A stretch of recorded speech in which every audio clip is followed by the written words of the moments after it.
going to tell you guys what not to write. So this show actually has 3 different segments. The first, the one we're doing today, that's what not to write. And on this show, I like to call this show writing advice mixed with self-deprecating humor.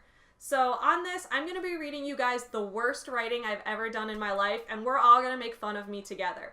Because the idea is when we start writing, we all have to be bad before we can be good. That's just a universal truth. So the writing I did when I was in middle school, in high school, all the stuff I tried to write when I thought I was going to be like this super deep, meaningful philosopher in all of my writing, it's so bad. So we're all going to make fun of me, and it's going to be so fun.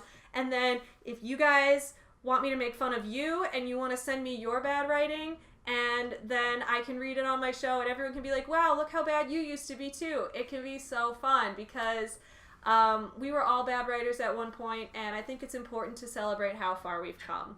So, and then the second segment of my show, which I'll be putting out a video for that later this week, I'm going to have What to Write. And What to Write is a show where I give you guys writing tips. I talk about making characters, making plots, staying motivated, tips I have for making sure you're productive and efficient and things like that.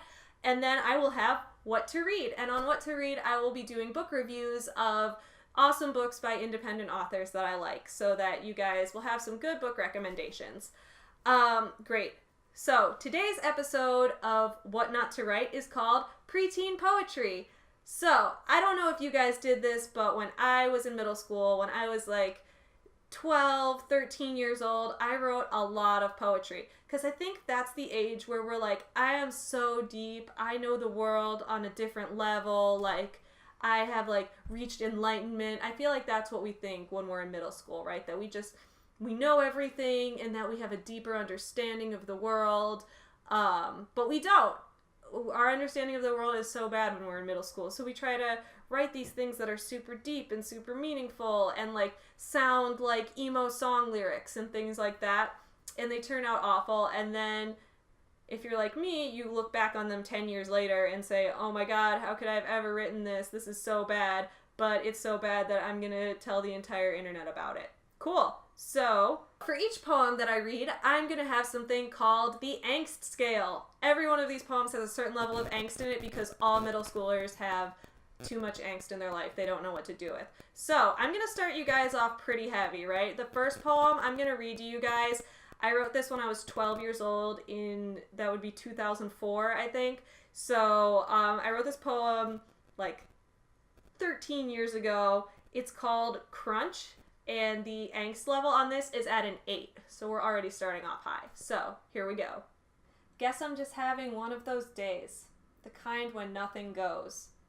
Like I was laying in your coffin, on your grave lays a burning rose. Lying down, mental flames go up. Forget it, baby. My life sucks enough. I don't need no diamonds. I don't need no rose. I'm not stupid. That everyone knows. Stop playing me like Halo 2. This one's for you. Awesome. So you might be thinking, wow, that was an 8 on the angst scale, and the angst scale goes from 1 to 10. I forgot to mention that. It's a 1 to 10 scale. So if that was an 8, like, oh my God, what in the world does a 10 possibly look like? Well, guys, get ready. I'm about to read you a poem I wrote when I was 14 years old in 2007. I believe this was early 2007, so it was like the end of 8th grade. This poem is called To Contradict One's Existence. And this is a 10 on the angst scale. It doesn't get angstier than this, guys. It's not real. It's not real. It's not what you see, not what you feel. Now are you getting scared? Nothing's really there. Well, yes, there's need to fear. I'm not really here. And all the things you've held ideal, well, they just aren't real. There's so much to think about and say, but how could the world just begin one day? How is existence brought to life? How can you go somewhere if you die? How can you tell if something's big or small? How can you even live at all? Now, I know it's kind of weird. How come we're all here? Whether you are sick or well, you're only a group of cells. Now you struggle to survive, though you're not really alive. Illusions breed in your head. They tell you you're not dead. But you can't believe what you hear. None of us are really here. Matter can't be created or destroyed, so life is only a large black void. All right, well, that poem was depressing as hell. So I can't end on that. I can't end with you guys hearing a poem about how life doesn't matter.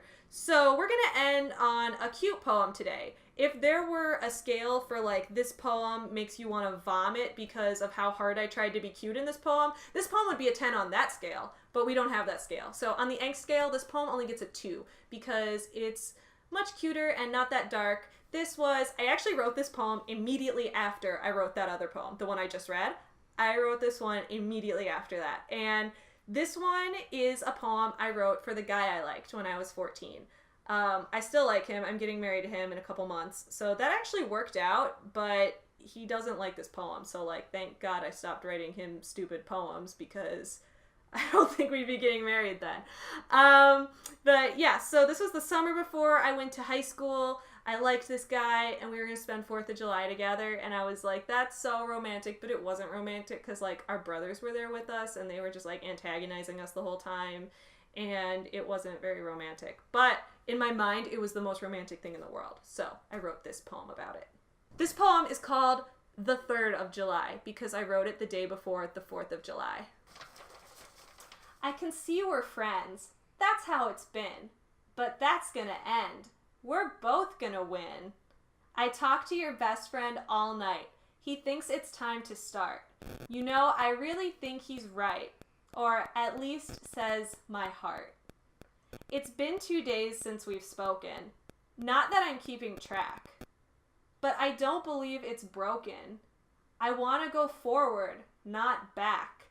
I want to love. I want to fly. I want it to be the 4th of July. I just want to stare into your eyes. I want it to be the 4th of July. Thank you for forgiving me for writing this poem, Tyler. I love you. All right, so that poem was super gross. According to my poem book here, I wrote that one right after I wrote the one about how nothing in life matters. So we can see kind of how in my 14-year-old mind, things went from like nothing matters to like, oh my God, I'm going to see the guy I like tomorrow. That's so exciting. So that's what being in middle school is like. So all my poems, guys, are coming from my wonderful poem book. I think this book is super great because it says everything about who I am as a poet. So just to describe this book a little bit, this book says just hanging and it has a monkey and the monkey is just hanging from the tree. So I think that that's really symbolic of like how in life all we do is we're just hanging, right? There's nothing more to life than that. That monkey's just hanging and he's totally content even though he has no bigger goals or higher purpose. So I think we can all learn a lesson from this monkey. Also, this book has lots of bright, happy flowers on it. And I think that that symbolizes, right? Okay, because flowers, they come from the ground. And then when we die, we put flowers on people's graves and the flowers go back in the ground. So I think that's kind of a symbol of how nothing in life really matters. So that's why this book is really good for writing about an existential crisis because the cover just really signifies that to me. I got this book at Claire's, and I don't know if Claire's still exists or not, so I can't really make a metaphor. It does. Claire's does still exist, so I don't have a metaphor to make on that, but buy your books at Claire's. It'll inspire you. So, I hope you guys enjoyed my terrible poetry. On the next episode of What Not to Write, I will be taking you guys through the horrible fantasy novel I wrote when I was 14. So, if you thought that poetry was bad, get ready for when I wrote a fantasy novel. It's going to be so bad, you guys are going to love it. So, I hope you guys enjoyed that video. If you like this show, you like our channel, please subscribe. If you like it, please subscribe. If you have any of your own bad poetry you wrote or bad stuff you wrote when you were a kid and you want me to dramatically read it on the show so that we can all make fun of you too and celebrate how far you've come as a writer, please send me an email. I'll leave my email address in the description. description. And then look forward to Cisei's new video coming later this week. We'll look forward to seeing you then. Thanks. Bye guys, happy writing.